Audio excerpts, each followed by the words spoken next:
जेवर की धरती पर एक सपना उतरने वाला था, इतना बड़ा कि लोग उसे सिर्फ एयरपोर्ट नहीं, भविष्य कहने लगे।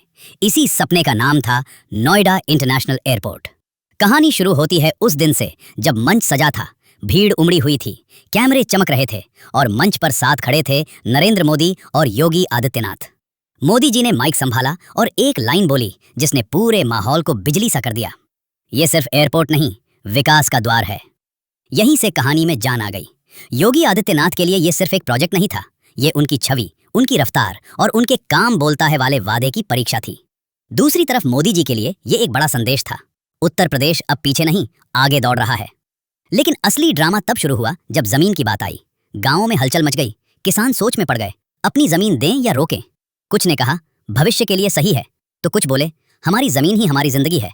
बातचीत हुई, मोल भाव हुआ और आखिरकार धीरे धीरे जमीन सरकार के पास आने लगी। इस बीच एक नया ट्विस्ट आया, विदेश से एंट्री हुई ज्यूरिख एयरपोर्ट इंटरनेशनल एजी की। अब कहानी इंटरनेशनल हो गई। सरकार बोली दुनिया का स्तर चाहिए तो दुनिया की कंपनी भी चाहिए।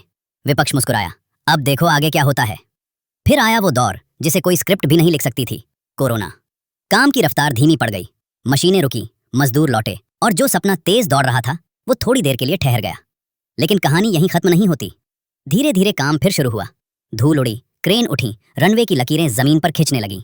हर कुछ महीनों में नई तस्वीरें आती और लोगों की उम्मीदें फिर जाग जाती।